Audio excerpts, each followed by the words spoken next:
Queria te perguntar, Gui, Rita, já que a gente está falando tanto sobre essa questão de política e tudo mais, em 2021 a gente com certeza tem muitos avanços na comunidade LGBTQIA+, para comemorar, mas muitos retrocessos justamente por causa da questão política que vivemos hoje.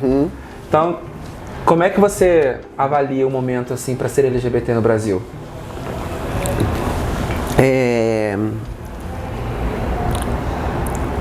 É uma questão de vida ou morte, ainda, né? E por ser uma questão de vida ou morte, é uma questão que depende que a gente se debruce sobre ela, a gente LGBT ainda mais, mas quem não é, deveria, né? Porque não existe neutralidade. Quando um não LGBT fala, não vou opinar, ele tá só ajudando que a gente continue a morrer, que a expectativa de vida de uma mulher trans no Brasil... Acabei de aprender, sendo cúmplice. É isso. É isso.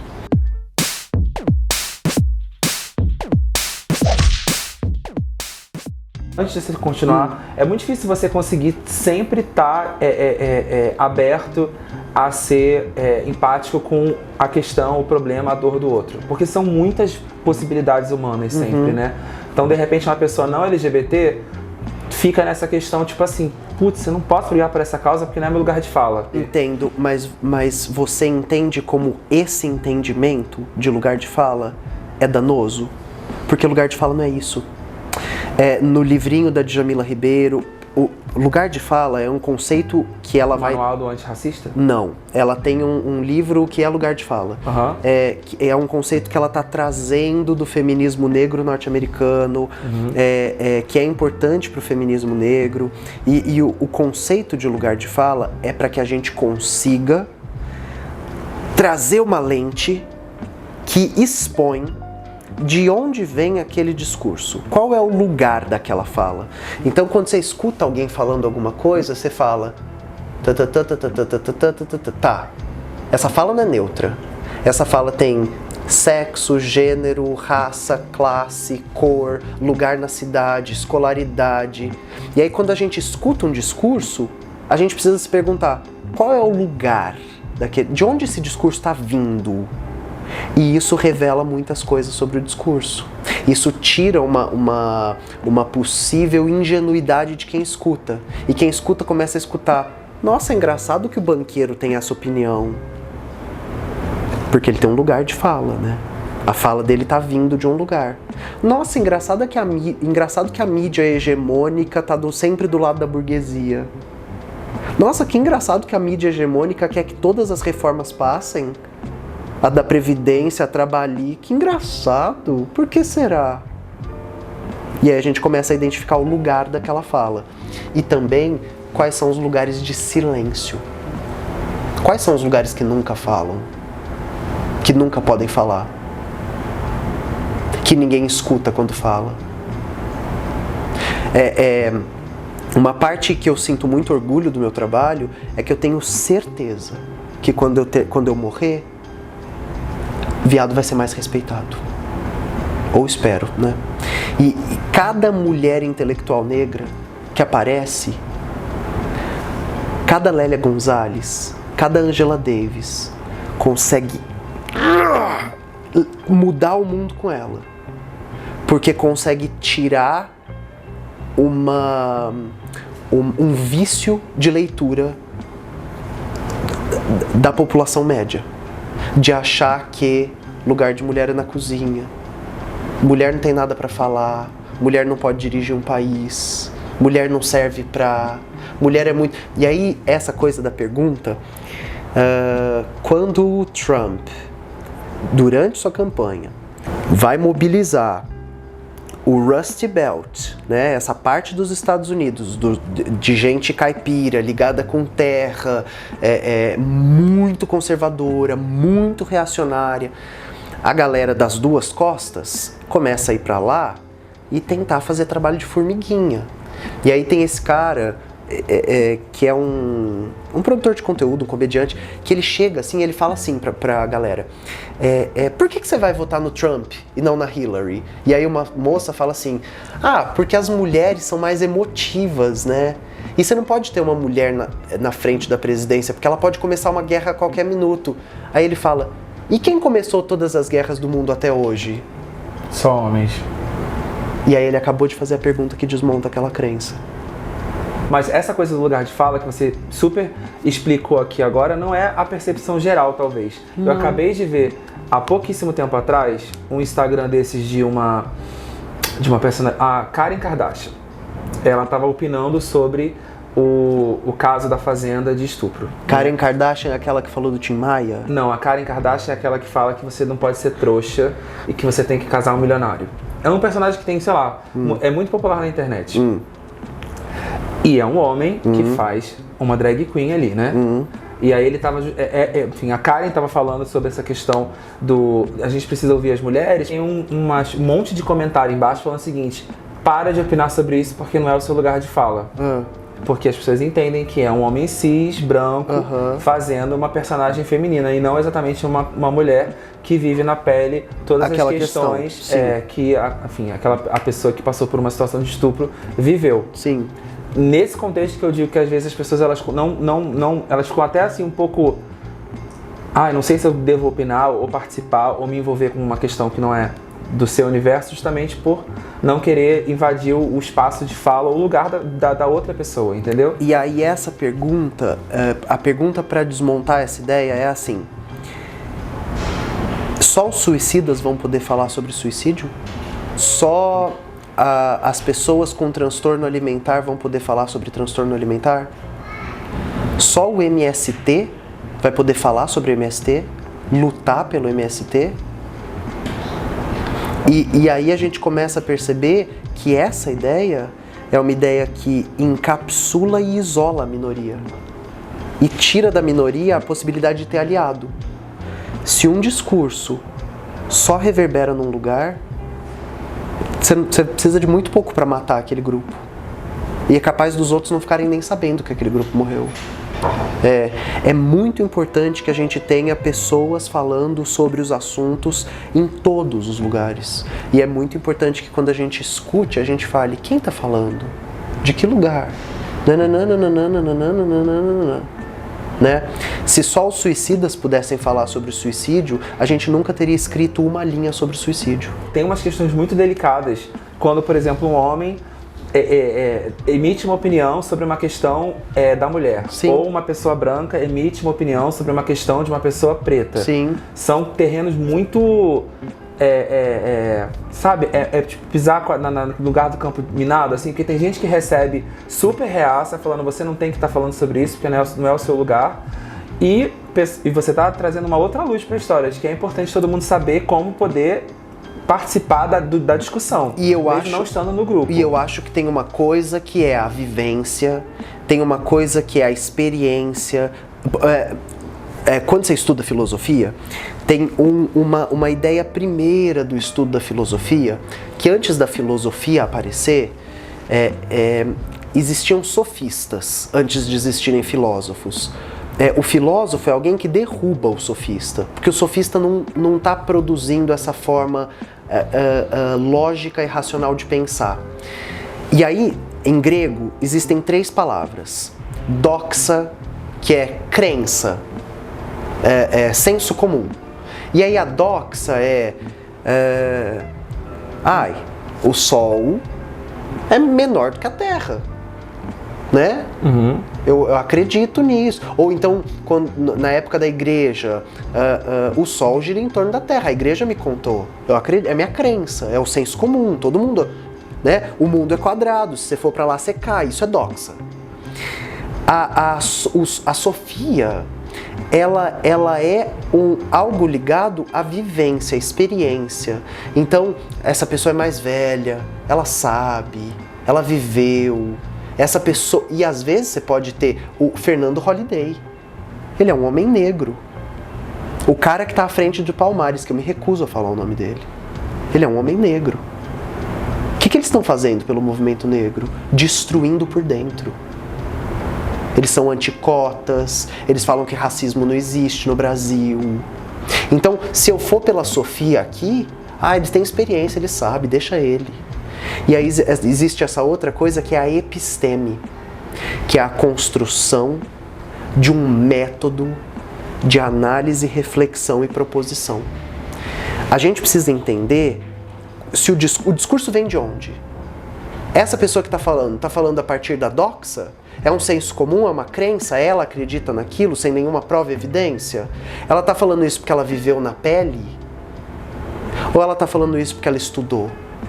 Porque ela criou um método, porque ela segue uma metodologia, porque ela está analisando fonte. E aí, olha que loucura. Se o lugar de fala foi entendido como só fala quem já viveu, a gente mata a episteme. E a gente vive num mundo da Sofia. Fala quem já viveu. Então eu vou falar pra você, menina, faz a dieta da lua, perdi 16 quilos. Olha meu lugar de fala, perdi 16 quilos, faz boba, perde também. E aí o nutricionista tá falando, não, pelo amor de Jesus Cristo, não, a dieta da lua não existe, entende? Uhum. Então, se a gente entender lugar de fala como só fala quem vive, a gente soltou a mão da ciência. Essa reflexão faz todo sentido, mas, por exemplo, eu volto a dizer que eu acho que a percepção da sociedade, a maior parte da sociedade é que lugar de fala é de quem vive na pele aquela situação. E aí, tipo assim, você vem com toda essa análise que com certeza é acadêmica e é de, como você falou, epistêmica, talvez. Epistêmica, entendeu? E aí, tipo, talvez a mulher não queira, tipo, escutar um homem falando nada sobre nada, porque, enfim, ela quer que outra mulher fale sobre isso também. E ela pode. E ela pode, porque é o lugar dela de fala e assim, ela tem que decidir. Eu acho que a gente tem que ter essa consciência também. Ela pode porque eu sou partidário que cada um faça com a sua vida o que quiser. Uhum. Só é importante que a gente consiga conversar e que em algum lugar a gente consiga entender que cada pessoa fala de um lugar. E, portanto, esse lugar de fala não é um garantidor de que aquela fala é a correta, né? Se é que existe a fala correta. Mas eu estou voltando para esse exemplo que se apenas pessoas gays podem falar sobre ser gay, a gente estaria fudido. Porque o Brasil, historicamente, foi um lugar onde gays reacionários tiveram voz e alcance que gays libertários não tiveram, né? Então, um gay reacionário, Clodovil. Nossa, tem tantos, né? Quando você fala gay reaça, é um gay mais da direita, enfim. Então, bom, ele sabe do que ele está falando. E o Clodovil foi no Faustão falar que não devia ter casamento gay. Que casamento é uma coisa sagrada da igreja. Uma pessoa que você percebe que ela é homossexual, mas que ela não vai te botar a mão, que se você não é obrigado a gostar de nada. Isso é o que precisa. Cada um é aquilo que é. Agora vem aí me desculpa, Marta, eu vou dizer, eu sinto muito, mas eu vou dizer. Aí vem ela com essa campanha, casamento de homossexuais. Aí vão pra rua, queremos direitos. Aí como é que isso é o direito do gay? Eles pegam um caminhão, se vestem todo de drag queen e vão pra rua fazer pouca vergonha reivindicando direito. Mas vão pra igreja rezar, vão pra biblioteca ler. E aí casamento entre homens, isso não existe. Eu acho que tem que legalizar. O que tem que ser feito é a lei favorecer, porque você pode viver, eu tenho amigos que vivem há muitos anos, que são pessoas sérias e boas e que trabalham, e que de repente quando um morre, a família vai lá, porque a lei é assim, passa tudo para a família. Então isso está errado. Então o que tem que se mexer é na lei, não na coisa de Deus. O homem e a mulher foram criados um para o outro para que haja a possibilidade de vir uma alma ao mundo. Agora o amor não se distingue, Deus não distingue isso. Todas as pessoas podem ser tudo. Agora o que não pode mesmo é você fazer campanha política em cima de uma coisa que só afeta a vida de outras pessoas. Porque, por exemplo, ela não tem nenhum filho homossexual. Então que direito, como é que ela sabe disso para mexer nesse angu de caroço de casamento entre homens? Não pode. Homem é homem, mulher é mulher. Quer dizer, as coisas têm que ser feitas diante de Deus, eu acho.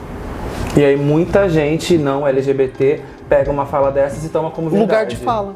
Sim. Entende o perigo? Sim.